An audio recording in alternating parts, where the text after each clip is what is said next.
آج پاکستان کے سب سے بڑے آئینی ادارے کے الیکشن ہو گئے اور آصف علی زرداری صدر پاکستان منتخب ہو گئے۔ صدر پاکستان بننے کے بعد اب آئندہ آنے والے وقت میں پاکستان کے کیا سیاسی حالات تبدیل ہو جائیں گے؟ کیا پاکستان کی سیاست میں کوئی بڑی تبدیلی آئے گی؟ کیا پاکستان کی سیاست میں کوئی انہونی ہوگی؟ کیا پاکستان کی سیاست میں عام غریب عوام کو کوئی بڑا ریلیف ملے گا؟ تو یہ سوالات تو اب ہر شخص کر رہا ہے۔ ان حالات میں، اس وقت میں، ان جگہوں پر کیا ہو سکتا ہے؟ تو میں آپ کو یہ خبر دیتا ہوں۔ بسم اللہ الرحمن الرحیم، والصلاۃ والسلام علیک یا سیدی یا رسول اللہ، الصلاۃ والسلام علیک یا سیدی یا حبیب اللہ۔ تمام سننے والوں کو السلام علیکم، میں ہوں ناظم۔ آج پاکستان کے سب سے بڑے آئینی ادارے کے الیکشن ہو گئے اور آصف علی زرداری صدر پاکستان منتخب ہو گئے۔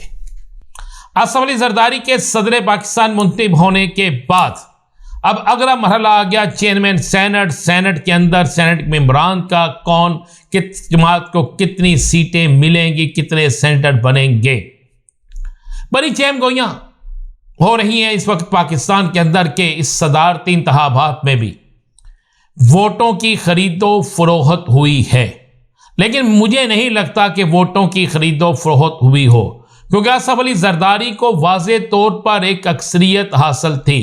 مولانا فضل الرحمان کی پارٹی نے ووٹ کاسٹ نہ کرنے کا فیصلہ کیا تھا۔ ایم کیو ایم جو ہے وہ باقاعدہ آصف علی زرداری کو ووٹ کاسٹ کر رہی ہے۔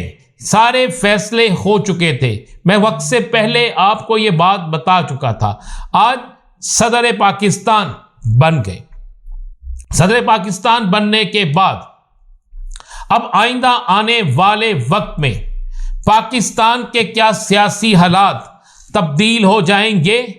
کیا پاکستان کی سیاست میں کوئی بڑی تبدیلی آئے گی؟ کیا پاکستان کی سیاست میں کوئی انہونی ہوگی؟ کیا پاکستان کی سیاست میں عام غریب عوام کو کوئی بڑا ریلیف ملے گا؟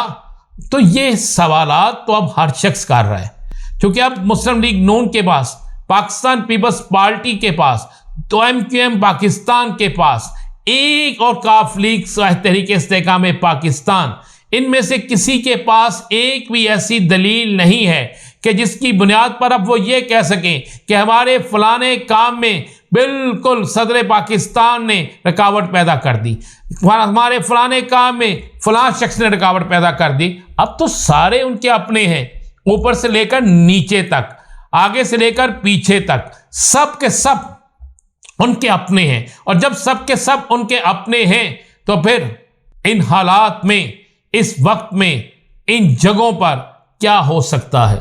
تو میں آپ کو یہ خبر دیتا ہوں، اور یہ بڑی خبر آپ کو میں یہ دے رہا ہوں۔ صرف بجٹ کا انتظار کریں، صرف بجٹ کا انتظار کریں۔ بجٹ کے بعد گیم پلٹ جائے گی، بجٹ کے بعد ساری گیم الٹ جائے گی، بجٹ کے بعد بالکل معاملہ کسی اور طرف چلا جائے گا۔ بجٹ کے بعد سیاست میں آپ کو ایک نیا طوفان نظر آئے گا۔ بجٹ کے بعد آپ کو یہ بات نظر آ جائے گی کہ پاکستان کی سیاست میں بڑی تبدیلی ہو گئی ہے۔ اب بہت سے لوگ یہ بات بھی کر رہے ہیں، یہ بات سوچ بھی رہے ہیں، یہ بات سن بھی رہے ہیں، اور ان کے ذہن میں بھی یہ بات ہے کہ آخر ہونے کیا جا رہا ہے اور کب کیا ہوگا۔ تو میں آپ کو یہ خبر دے رہا ہوں، وقت سے پہلے خبر دے رہا ہوں کہ میری اطلاع کے مطابق، میری انفارمیشن کے مطابق پاکستان کے اندر ایک بڑا سیاسی انقلاب، وہ سیاسی انقلاب جس کی کسی کو توقع نہیں، وہ آنے والا ہے، لیکن یہ پرامن سیاسی انقلاب ہوگا۔ یہ وہ سیاسی انقلاب نہیں ہوگا کہ جس سے یہ نظر آئے کہ جناب کہاں پر کون کس طرح کھیل رہا ہے۔ یہ وہ انقلاب نہیں ہوگا جس سے یہ نظر آئے کہ آنے والے دنوں میں کیا ہو سکتا ہے۔ یہ سیاسی انقلاب یہ ہوگا کہ یہ حکومت بجٹ کے بعد رخصتی کے دروازے پہ ہوگی۔ آج کا دن، وقت نوٹ کر لیں۔ اپریل میں یہ گیم شروع ہوگی، مئی، جون، جولائی اس میں جا کر یہ گیم جو ہے بالکل اپنے آخری اوورز پہ پہنچ جائے گی۔ آخری اوورز پہ پہنچنے والی اس گیم کو کون کس طرح منطقی انجام تک پہنچائے گا، کون کس طرح اس گیم کو ختم کرے گا، اور کون کس طرح اس گیم کو جیتے گا، کون کس طرح اس گیم کو ہارے گا، یہ کلیئر ہو جائے گا۔ لیکن ایک بات بالکل واضح طور پر کلیئر ہے کہ بڑی تبدیلی ہونے والی ہے۔ یہ بڑی تبدیلی کس طرف سے ہوگی؟ بڑی تبدیلی کون لائے گا؟ بڑی تبدیلی کہاں سے آئے گی؟ اس بڑی تبدیلی کے پیچھے کون ہوگا؟ اس بڑی تبدیلی کو کرنے والا کون ہوگا؟ تو یہ بھی وہ چہرے بھی بہت جلد آپ کے سامنے آ جائیں گے۔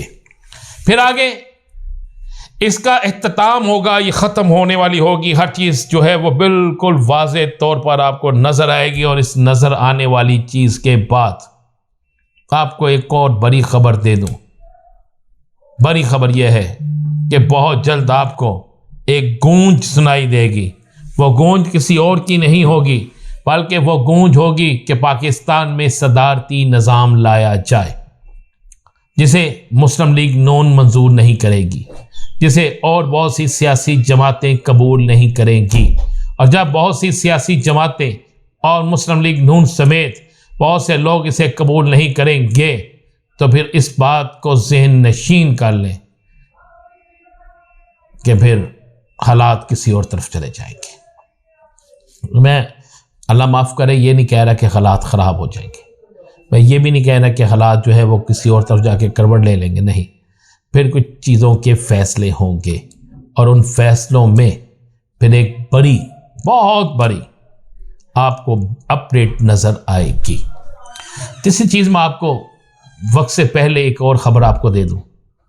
میرے پاس بڑے اہم ترین ذرائع سے یہ خبر آئی ہے کہ آئندہ انتخابات میں سینٹ کے الیکشن کے بعد اب صدر کا مرحلہ ختم ہو گیا، اب شروع ہوگا سینٹ کا مرحلہ۔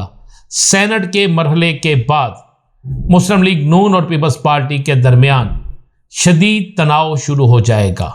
مسلم لیگ نون اور پیپلز پارٹی کے درمیان پیدا ہونے والا شدید تناؤ اس قدر زیادہ ہو جائے گا کہ جس کے حوالے سے آپ یہ بات کہہ سکتے ہیں کہ آئندہ آنے والا وقت ان دونوں سیاسی جماعتوں کی سیاسی طلاق کا وقت ہوگا۔ اور اگر ان دونوں سیاسی جماعتوں میں سیاسی طلاق ہو جاتی ہے تو اس کا فائدہ تحریک انصاف کو ہوگا اور سربراہ تحریک انصاف کو ہوگا۔ مزید کیا ہوگا بتائیں گے آپ کو اگلے ویلاگ میں۔ اجازت دیجیے، اللہ حافظ۔